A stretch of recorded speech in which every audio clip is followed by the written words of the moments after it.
Last week I told you how great games make you. So yeah, we'll be doing something a bit different for QuickBytes this episode, and that is taking a look at bits and pieces of the first 2 episodes of an Australian Saturday morning TV show called The Zone. It feels like the Australian Gamesmaster. It really does. It's a lot more snappy, it's a lot more energetic. There's no resting here. It's got so much 90s, early to mid 90s energy. You'll soon see. It's from the way it also like reviews, got the talking heads and stuff. They must have taken some cues. So, the Clay Fighter comp moves into overdrive. Yep. Because this aired from 1994 to 1995, only just over a year, that's it. And it's painfully low budget. You'll see, like it was filmed in a disused storage bay, and the single camera person was paid $20 a day, $20 per episode, and that was it. Yeah, but they do a lot with what they've got. The sets are pretty decent. It's quite a cozy watch as well. But yeah, they review a lot of landmark titles and cover a lot of cool stuff and features. A bit of a bad influence in there as well. Which is what makes it so interesting, seeing landmark titles reviewed at the time. And because of the way that Australia's censorship and attitude towards games, well, I should say the Australian government's attitude towards games was, some of these games arrive quite late. The music rocks out with some classic tunes, and the sound effects are loud and chunky. The controls are excellent, and the sound is the best I've ever heard from a kart game. The music's cool, and the announcer is amazing. The controls and view take some getting used to, and can be frustrating. But once mastered, it's great fun to play, especially wiping out your opponents. Rock and roll racing will have you hooked for months. It's worth a big 87. Heaps of music and options, and a fab 2-player mode will keep you coming back for more race and carnage. Overall, 83. Before we go into the break, I thought I'd take this opportunity to introduce myself. I'm Janice, and I'm here to prove that despite of what the boys may think, girls are really into games, and we're damn good at them too. When we return, I'll give you all the guff on the great cheat from Nintendo's Rock and Roll Racing.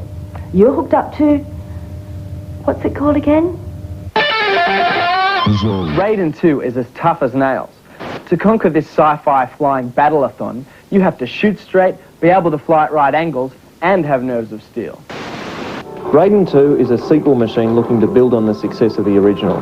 It has to be one of the big... It's quite amazing to see what look like surfer dudes reviewing games like these. I don't know, it's totally different to the reviewers you saw on Gamesmaster.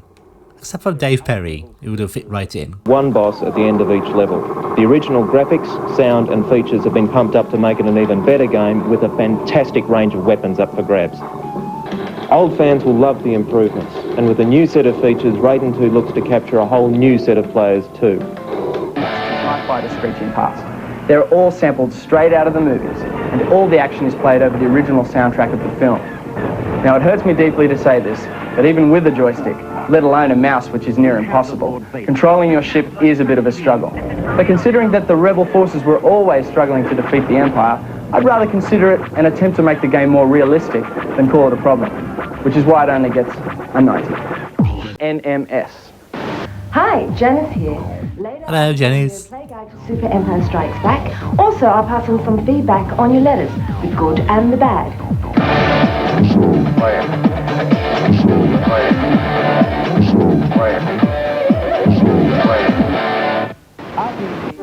Here's an excellent interactive flight simulating piece of game grindage. Game grindage, what an amazing turn of phrase. For you, the most excellent squadron leader, to show how proficient you are at locating and destroying set targets in enemy fighters. Talk about being in the hot seat. This one's burning. Well, an effort was made with the line there. I mean, guys, this one's got it all. Get your mission brief from your CO, communicate with your wingman, and even put in your navigation points. And do all this while trying not to get shot. With precision controls and smooth scrolling, you'll be delirious with the joy of battle. I stuck this in because it's I picked this up last week. So it's a bit of an indulgent conclusion, but yeah, I'm not sure I'd call Tomcat Alley precision controls and smooth scrolling. You take control of an F-14 fighter jet and fly it right to the limits. With full motion video and realistic flight sequences, this flight sim is one of the best around for the Mega CD. So check your 6, guys, because it's coming at you fast. I give it an 88.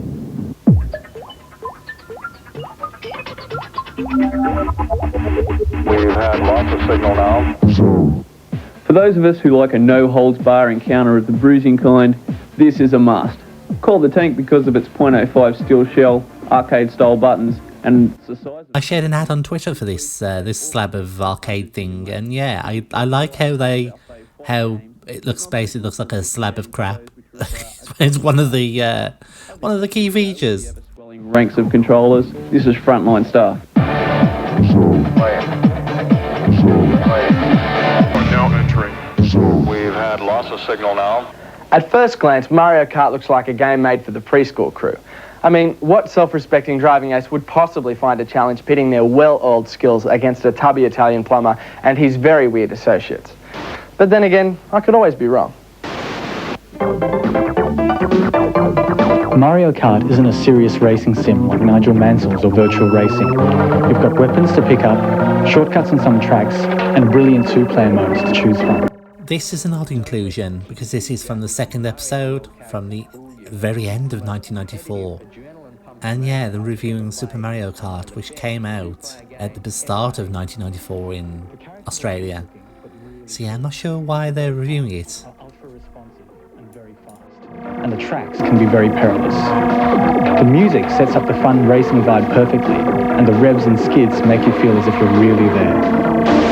Cool Mode 7 programming gives you heaps of super smooth tracks to race on. There's loads of power-ups, and the battle mode is... I think he's my favourite reviewer. He gives off such a chill vibe, and he looks like he should be on a beach somewhere, chilling and downing a few tinnies and guzzling a few snags. Best two-player games in my books, and one you'll never get sick of. A must-have. Overall, 93. Whether you love this dude or hate him, he's back, and this is his best gig yet. It's got everything that made the first game famous, plus more, such as new power-ups and bigger and better levels. The scrolling, noise, visuals, etc. are all top quality as you'd expect, and the gameplay's top-notch. The fastest ball of blue is back in his latest and greatest adventure yet, Sonic 3. That's right, guys, it's time to grab the joypad by the buttons and take on Robotnik once more. But this time, though, you've got a new friend to help. A punk echidna by the name of Knuckles. And guys, he's pink. Even those amongst us who think Sonic's nothing more than a hedged dog with an ego problem should check this sucker out. Overall, an excellent platformer with as much attitude as you can get from a blue hedgehog and his sidekick Fox, fighting against Doctor of Robotniks and a pink cyberpunk echidna. It gets 85. There are totally new bonus zones with excellent 3D scrolling animation. Can you turn the blue balls red? Do so, and you get the emerald.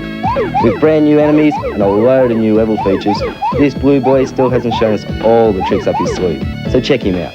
I give it a 94.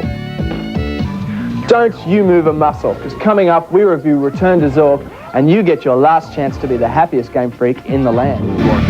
Next week, more of the same huge gaming we gave you this week, then some more stuff like our lame games section, and we take a look behind the scenes at the mags. So zone in next week. Of course you'll be there. See you later. Bye.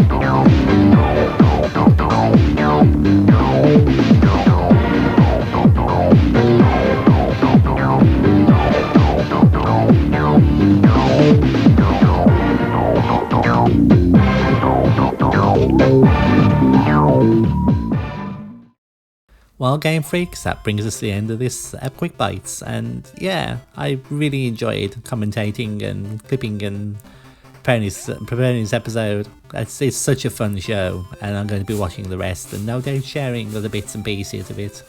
I might do a few more episodes, just sharing some landmark things, because apparently later in the show, because of Australia's stringent censorship, they couldn't show anything mature over M and over, so they have to basically like act out scenes from Mortal Kombat and Doom when they want to talk about it on the show and review it. It's, yeah, I'm looking forward to it, and I hope you enjoyed joining me for this episode here and look into Australia's gaming scene, TV gaming scene. But yes, thank you for watching, and until the next Quick Bites, this is Coffee Hound Retro Sharka, signing off.